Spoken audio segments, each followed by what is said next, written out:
We have a very special guest here in the Laredo College television studios here at the Ford McIntosh campus.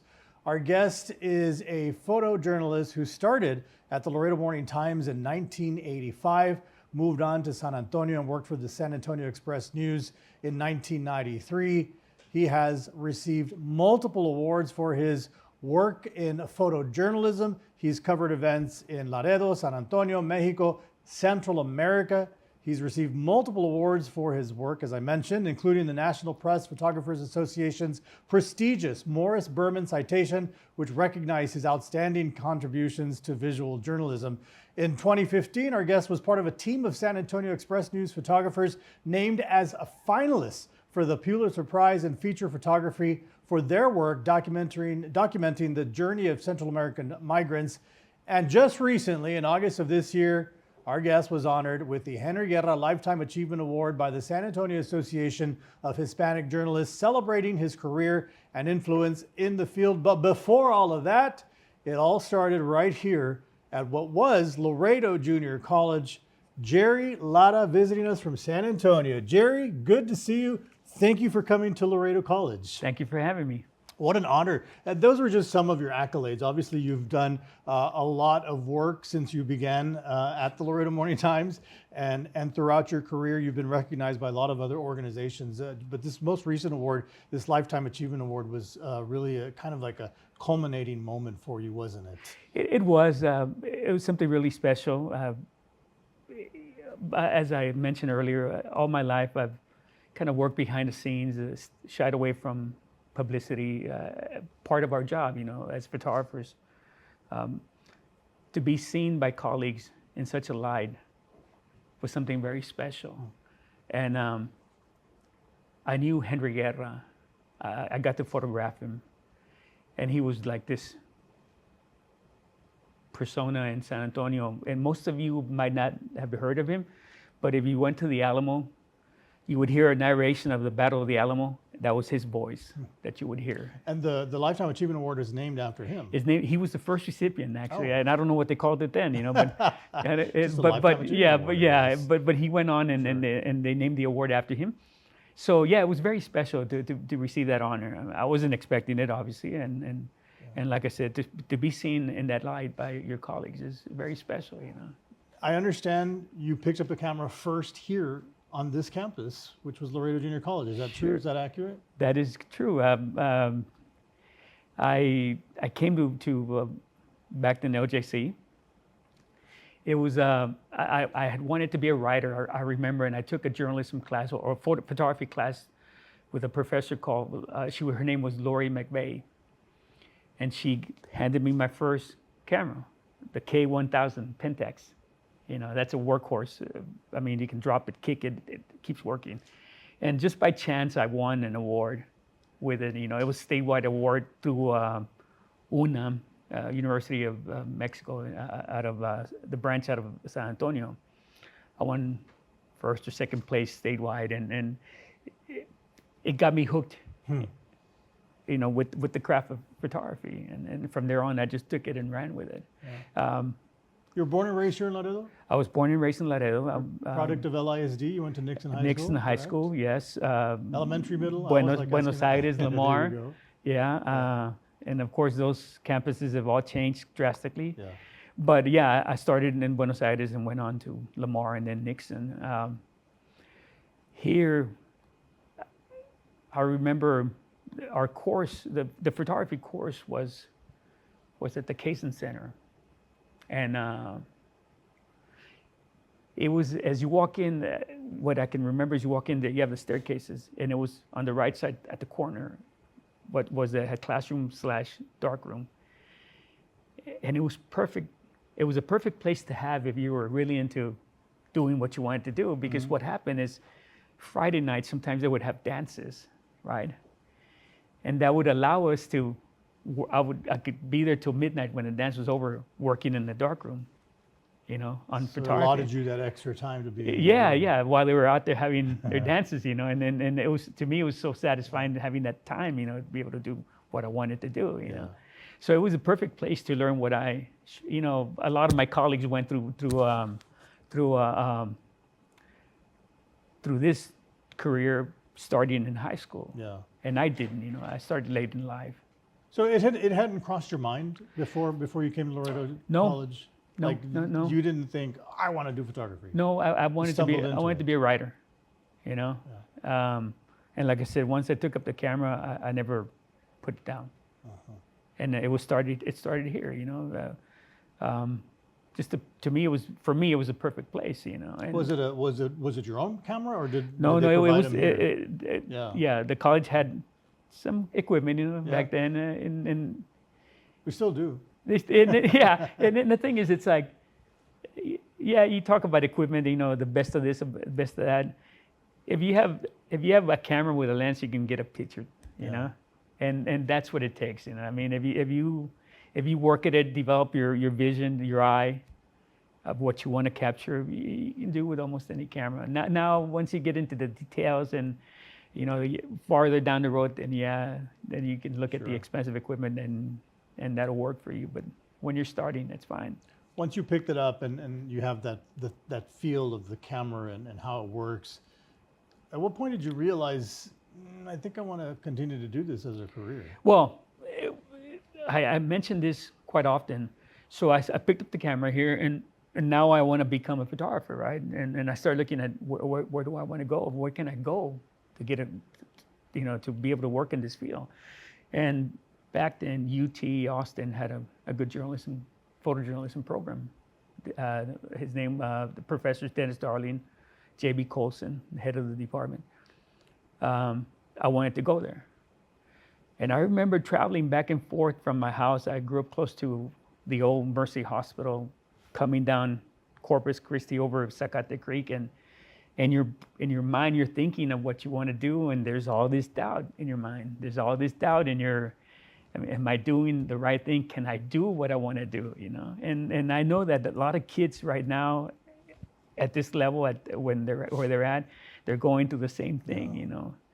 I went through it, and you just have to push through that and focus on what you're doing. As a high school kid, I wasn't the best of students. I messed around too much, and what I should have learned there, I had to learn at college here. Yeah. Now, back then, I was talking to my wife earlier. I think that Arechiga was the president here, and I think Coward was at LSU, I think. LSU, which was Laredo State University. State University, yes. And Arechiga really he toughened the college here, and it made it challenging for us, man, Yeah. to come and focus on how to study and concentrate and work towards your goals, And wonderful professors that we had. My roommate at UT, Joe Sanchez, also was with me here. We kind of got together here, and we both had the same study habits. Library time all the time, and classes, and then we were accepted to UT. And he mentioned it when I mentioned that I was coming down. He mentioned that he remembers a professor. I can't remember who it was. It was a guy who had kind of hair like this with a mustache, kind of challenging us. I said, look, Yeah. you guys have been given an opportunity. Don't mess it up, And I remember he said, look, there's kids that go straight from high school to UT, A&M, and they come back in a year because they can't make it. I said, Yeah. I don't want you to do that. You need to focus and concentrate. And that stuck to us. It's like, no, man, it's like, we got to do something. So you were here in the early 80s? I was here 79, 80, 79. 80, 82, and then I went to...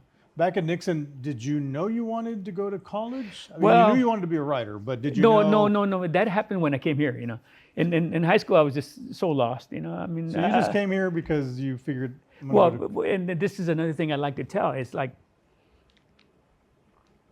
a lot of my friends that I started hanging out with were going to college. And I was working at a family business, back then, and it was great, but I knew I wasn't going to go far. It was a great opportunity for me. It gave me a lot of work ethics, But in the long run, I started thinking like, what am I going to do? You know, these guys are going to college, they're getting their degrees or they're working on their degrees, and then I started getting jealous. I said, I want to do that too. So I enrolled here, you know, and I guess I told you this by phone. I think it's funny how when you start paying for your education, you start focusing on what you're doing, you know. I mean, automatically, you know, it changes your attitude. And that rings true today because I talk to students all the time, and some of them, they come here and they don't realize that, okay, wait a minute, now it's all on you. This is, you know, you've got to put your stuff together and get it going. And so the story was the same back then. Sure. But you realized that, and you decided, okay, you know, I gotta really take this seriously. But you really credit the college for helping you get through that, don't you? Because you've already mentioned professors and yes,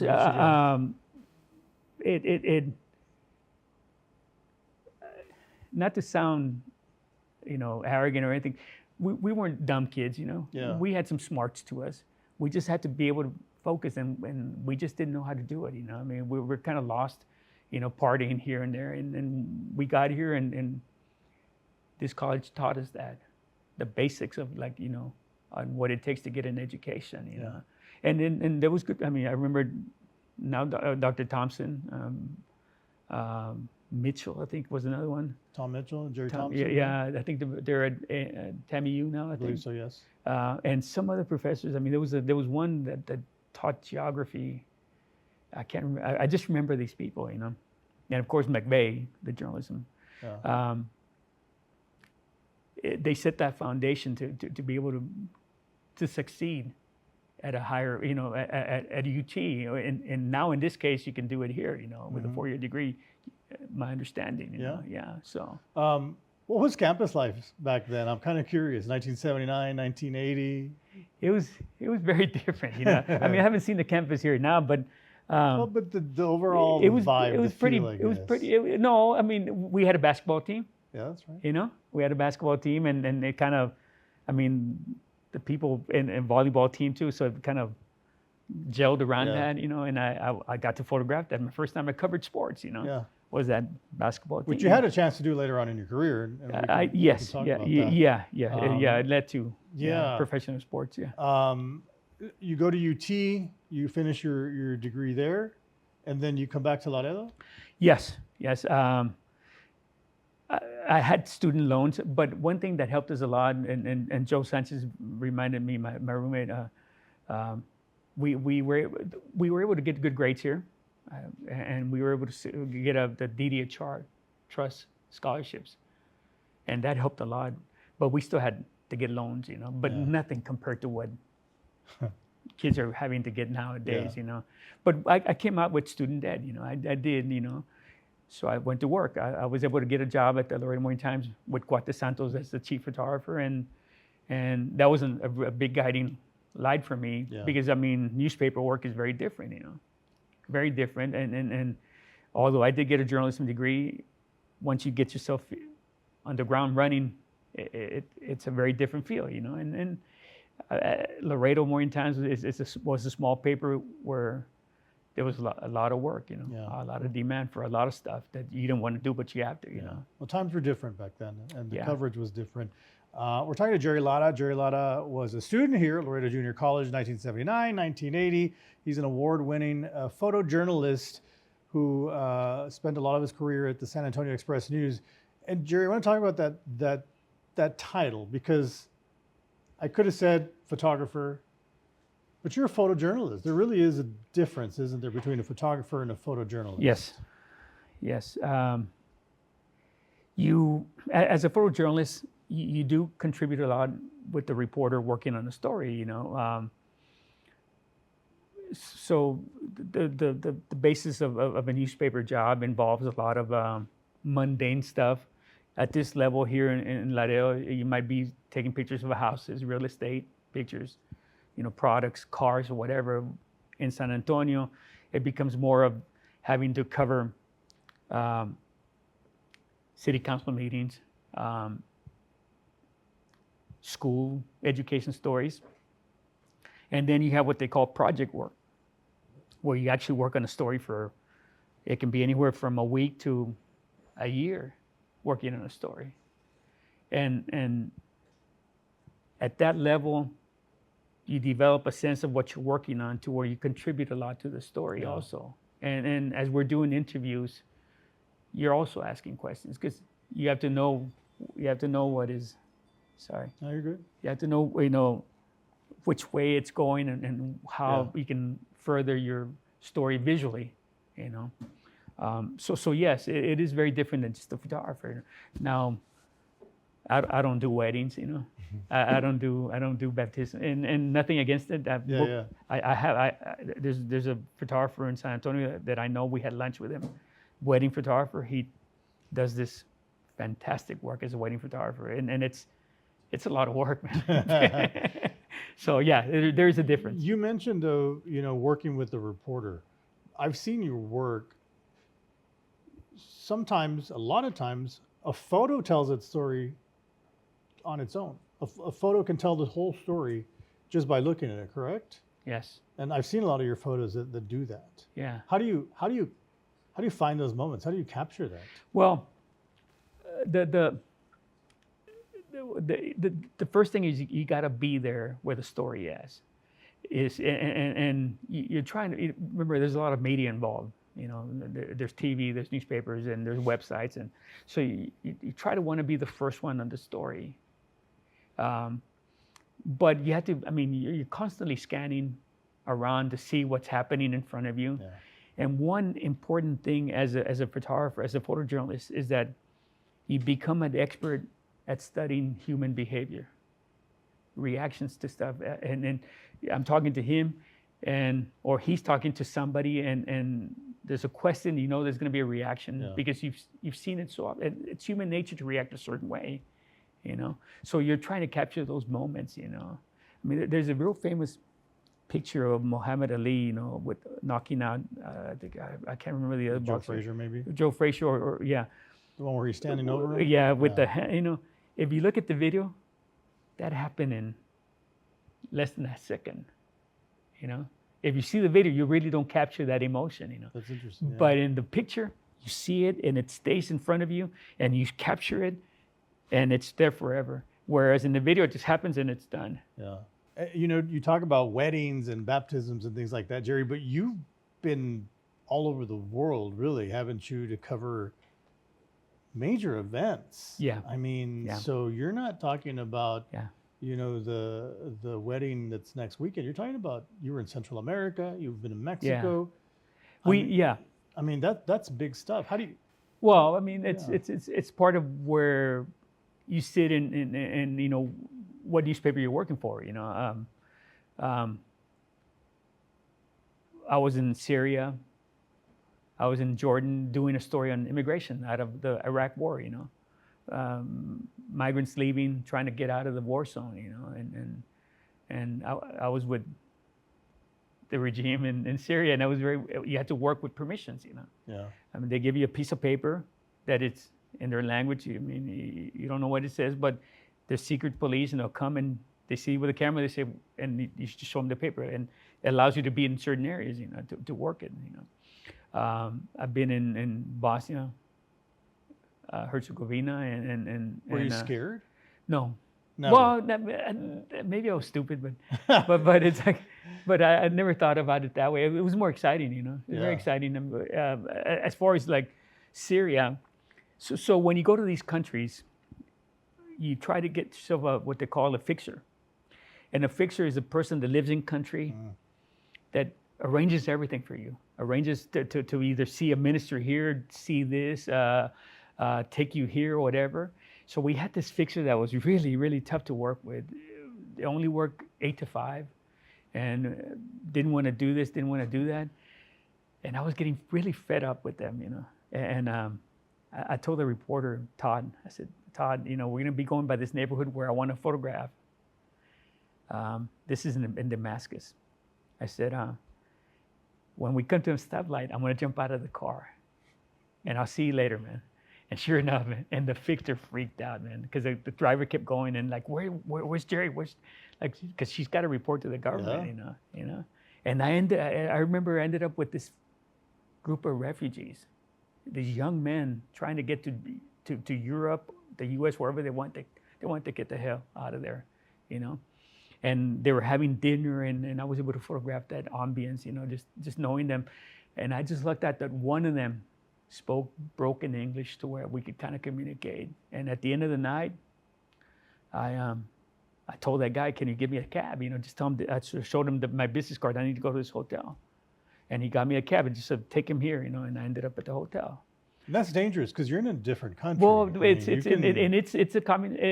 a regime. You know, it's Yeah. not People end up in you know, jail. yes. They don't know why you have a camera. Well, I did have permission to be there, but I could have gotten in Right, trouble. but you Yeah, kind of yeah, went on yeah. your own there, Jerry. So that, But you know, so I get back to the office of my home. I call it home office, the hotel. yeah.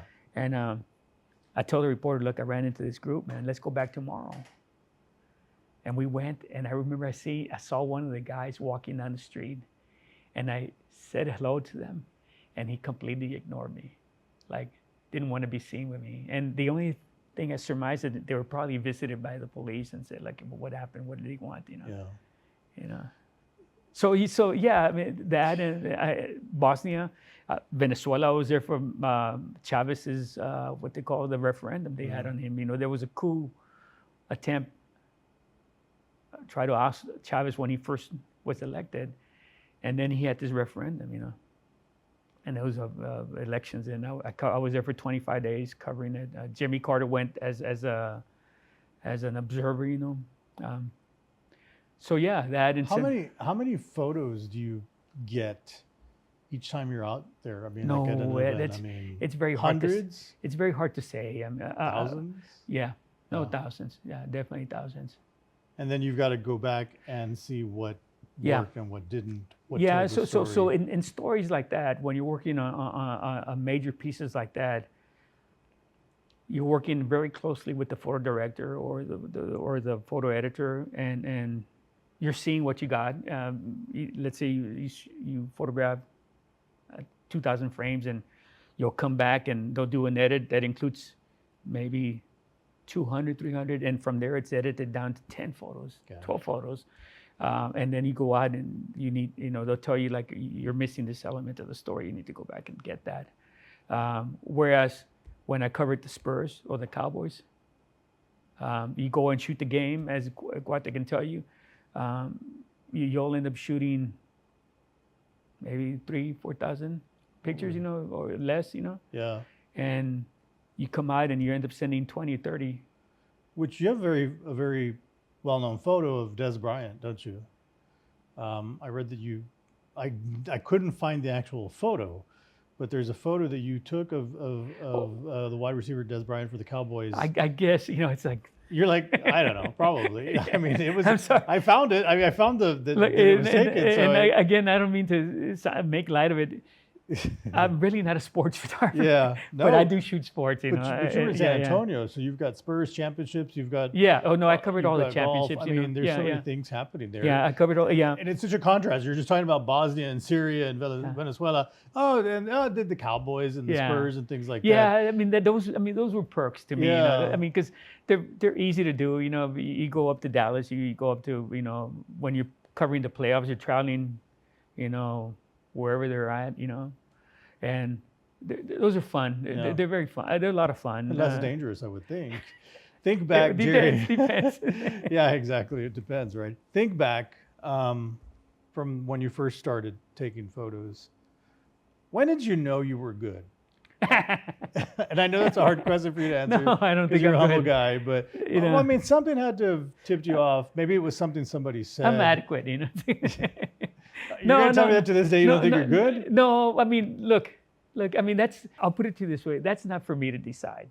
You know, I mean, that's for me, for the audience to decide whether, I mean, if I can take pictures that move people, I've done my job. And I saw it during the ceremony for the you know, the Henry Guerra Lifetime Achievement.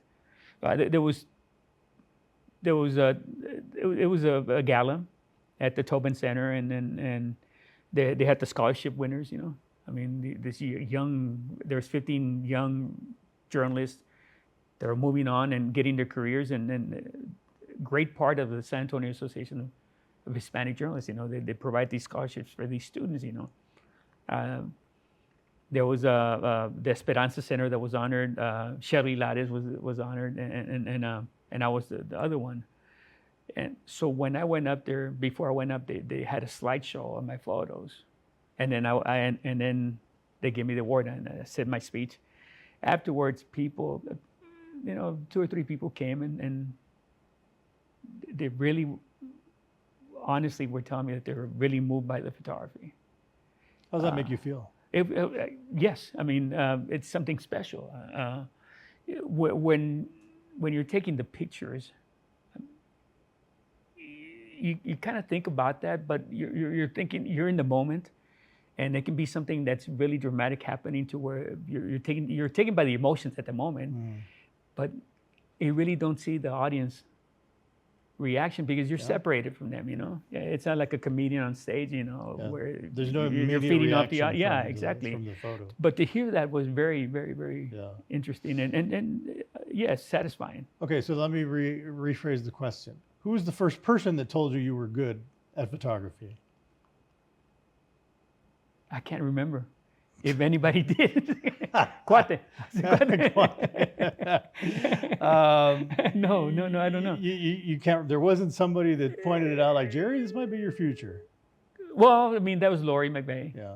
But Lori McVeigh is the one that pushed me to it, and she also, she understood because she had been a newspaper person herself, and then she knew, like, you need to get in this business and you need to hustle to be able to succeed, Laura McVeigh was a professor here at the Yes. college at the time, and she was also in charge of the Fort McIntosh Express, correct? There was Yes. there was we a used paper. to produce that, yeah. and actually, kind of, it's interesting because I think after we won that award, Cuate showed up and photographed us for a picture in the paper, so it's somewhere out there. Yeah, we'll have to find it. Yeah, your family. How did they? Well, Let's talk about your family, because obviously this was a very rigorous career. Yeah. Well, you yeah. know. So if you want to mention your family, It's my wife. My wife. Yeah. We don't have children. My wife Edna. She's an educator herself, retired, so she was busy on herself. She kept busy, but it was also challenging. At what point in your career did you meet her, and did she When I come was into the started at the picture? Laredo Morning Times. So she's been in it since the beginning. Yeah. For the most part. Yeah. Yeah. And she never had an opportunity to travel with you, did she? No, and I wouldn't want her to, because I mean, it would be something in the back of my mind that I had to be worried about while you're working, and a lot of these places I wouldn't want her to be there anyways. Well, she probably didn't want you to be there either. No, but she didn't have a choice, did yeah, she? and she's finding that now. Sorry, I've said this is like when I traveled to Mexico, Central America, anywhere, we went to places usually where tourists don't go. Yeah. I've got some photos I've got in the stick here. There's one in the highlands of Guerrero that we were doing a story on the EPR, which is a guerrilla movement that was starting after the Zapatistas took over Chiapas, Subcomandante Marcos. So they said, look, there's this rebel movement in Guerrero. Go find out to see what you can see. I mean, that's the way it worked, We had offices in Mexico City, so I just flew to Mexico City, hooked up with the reporter. Let's go to Guerrero. And I remember we're going up these hills, and the reporter, Philip True, bless his heart, he was murdered in Mexico. And I ran into the scene. I had to ask him to stop.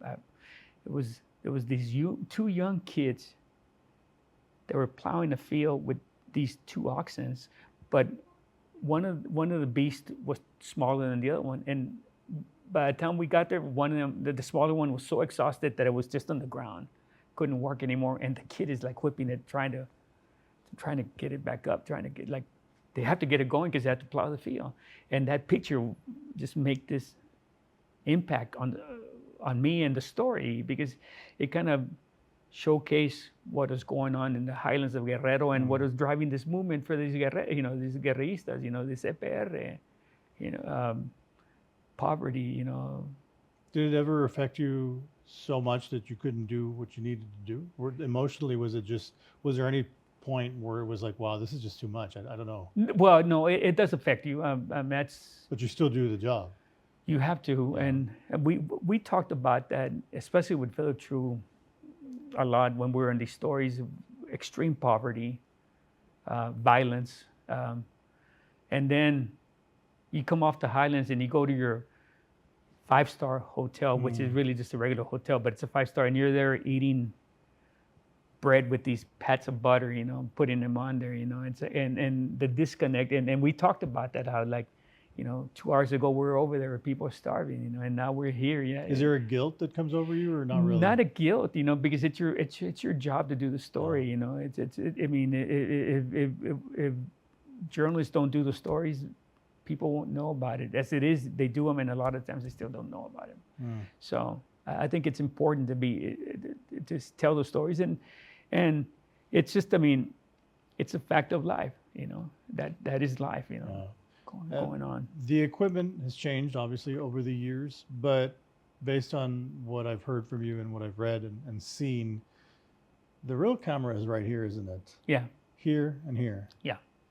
Because what you have here is Yeah. just going to interpret what you see and what you think, right? Sure. Earlier, And does everybody have that as a photojournalist, or? Some do. Some never learn it, and that's okay. There's a job for everyone. You have the best of the business. The James Knockways. Henry Cartier-Bresson. These are like known for capturing these beautiful moments. But and going back to learning the basics or whatever, you learn about light. You learn about shadows and how to work them. It tells a story a lot better if you can read lighting. If you can read like, again, people's reactions and emotions. And if you capture that. Remember, photography is one frame. Jerry, why did you agree to come back to Laredo College and tell your story? What Well, motivated you? No, I think it's important students know. I was a very, very mediocre student in high school, and I really struggled, if I would have never picked up the camera, I don't know. I thought about it as I was coming down today. They had computer programming back then. I took a class and I was pretty good at it. I got pretty good at it. Maybe I would have become a computer programmer, or maybe I would have become like my brother, a welder. I don't know. They're all, noble things to do in life and make a living off of it. I was very fortunate to be able to pick up a camera and run with it and make a career out of it. An example, out of my graduating class at UT, they're small classes that majored in photojournalism. The degree was journalism. I thought about it. Maybe like 4 or 5 of us out of 15 stayed in the business. Some others went into PR or whatever. One became a judge, federal judge. So it's like, yeah. It is a tough business. It was tough back then when there was a lot of these jobs. Yeah. And now it's probably even tougher. There's a great photographer out of San Antonio, Eric Gay, shoots for Associated Press.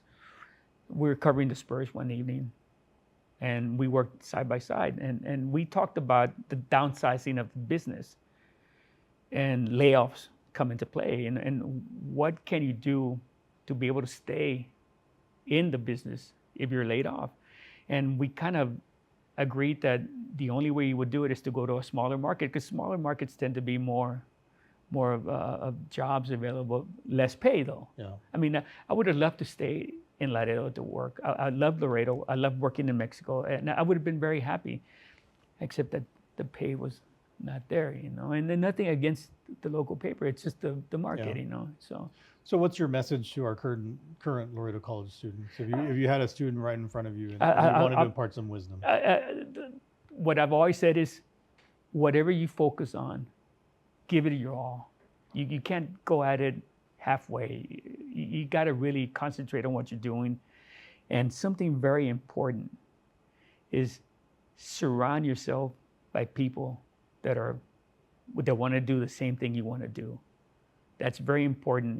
That old Mexican saying, Dime con quién te juntas y te diré quién eres, tell me who you hang out and I'll tell you who you are. It's very, very, very true of college or getting higher education. I had my barrio friends, and they went on to go do their own things. None of them, that I know of, they were successful when they did. I wanted to go to college, and I knew if I started hanging out in the barrios, I wasn't gonna go, because I'm that type of guy, And I know that there's kids here that are going through that, they do have that doubt, and you have to believe in yourself and go at it. Just go at it, and you'll have your rewards, If you could go back in time and talk to all the people here at the college at the time and tell them one thing about your time here, what would you tell them? Thank you for challenging me. It came at the right time in my life, where it changed my study habits that allow me to not only succeed at UT, but even through my career. When you go on a story, you research the story. You have to read, and those study habits come into play. Over and over again, they come into play, and this is what I learned here. Yeah. You can't. And damn, it's cheap. That's affordability. That is absolutely right. Affordability, not absolutely cheap. Right, Jerry. Affordability. And so many more opportunities now, but even back then, you were already benefiting from an education here at the college. Yes. And you would acknowledge that, and we appreciate you coming back and telling your story. Last couple of questions. Favorite photograph? Recently, there was a near drowning of an infant migrant. They were crossing from Matamoros to Brownsville. So the mother had gone on across the river, and the river back there is full of reeds, and they had to take the baby to the mother, and these men jump in, and you see the series of the pictures where they're holding the child over the water, just as they're trying to, and there's these reeds, and the kid goes underwater. It's an infant, and you can tell it's several weeks old, going underwater and coming back up, and you're thinking like he already had water in his lungs, but they made it, very inspiring, and I don't know if you saw the video for the introduction. I did not. I think Cuate might have it. Did I send? So Cuate might have that video, or I can send it to you. The two people that spoke about me, one of them, my photo director, says he put it pretty bluntly. Jerry does not take pretty pictures, Yeah, and that's not an insult. No, not an insult. It's just my subject, Now, if you look at another photographer that was there, she's a professor now in Montana, I believe, Lisa Krantz. Her pictures are very hard to look at.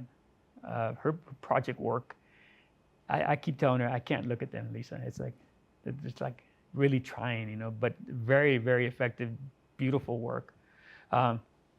But yeah, and also. And that was that's the photo that you recently, and also I mentioned this. There's this picture that I keep mentioning. They called it horses in the fog, and I got one to give the college, But thank you. That picture just. I went to go do a story on corporate hunting scenes where corporations take their employees to go bond as they hunt pheasant, and these are just big ranches, and this was in the hill country by a place called Joshua Creek, which is off of I-10.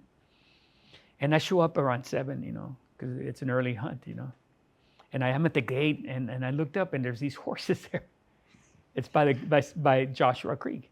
So I just take a couple of pictures, and I take off. I do my assignment, and it's a Sunday. I get back, and I call Kevin Gao. Kevin Gao is this great musician. He got a band, 2 Tons of Steel. He was working for us at that time. And I said, Kevin, come help me edit this photo. And he said, I like this one, the one where the horses are looking at you. I turned it in. The picture ran, right? Monday, I'm going to Monterrey to go work a story. I'm driving to Monterrey. And I remember there, and I get calls from my photo director. Hey, man, they're calling about the picture. They really love it. They love the picture. By the time I got to Monterrey, there was hundreds of calls for the picture. Wow. I mean, that picture sold thousands of photos. Wow. And people just went crazy with it. And does that happen a lot of times when you're taking photos that you don't know what you have until you get back and see? No, that's very rare. I mean, Really? it's the first. I mean, It doesn't happen often that you've got a gem that's no. Well, it's that the people want to buy. Yeah. You know, it's very. That doesn't happen. But you had to have taken photos at one point. I mean, at every session, there's got to be some photos where you didn't realize it was such a good photo until you were back. Usually, yes. Well, But yeah. this one was particular because people Well, wanted this photo. yeah, but this one I just turned it in just Yeah. like not even thinking about it as a weather feature, foggy, Yeah. But yeah, no, and that's where a good editor comes into play. They can find those gems Yeah. in your edit and say, this is the lead photo. This is what's going to carry the story. I asked you what you would tell a current student. What would you tell a current aspiring photojournalist? Anybody interested in your field today? The same thing, focus, but also seek the advice of people that are in the business. It's very important. And you'll find in this business that they're willing to help out young photographers, young photojournalists. Yeah. It's very important. And if you can do that, it'll really help you in the long run. And with this business, you're always learning. It never ends. Never ends. Any mundane assignment, you're going to learn something from it. Jerry, anything I didn't ask you that you want to mention? No. No. I think we're good. Good. Yes. Thank you for coming back to Laredo. Thank you for having me. sharing your story, and congratulations. I mean, you're a young man still. What's next? You've already achieved so much, been all over the world. Now what? Right now, it's therapy for my arm. Okay. Jerry, thank you very much. Thank you, sir. Congratulations, and we appreciate you coming. Thank you. Thank you for having me.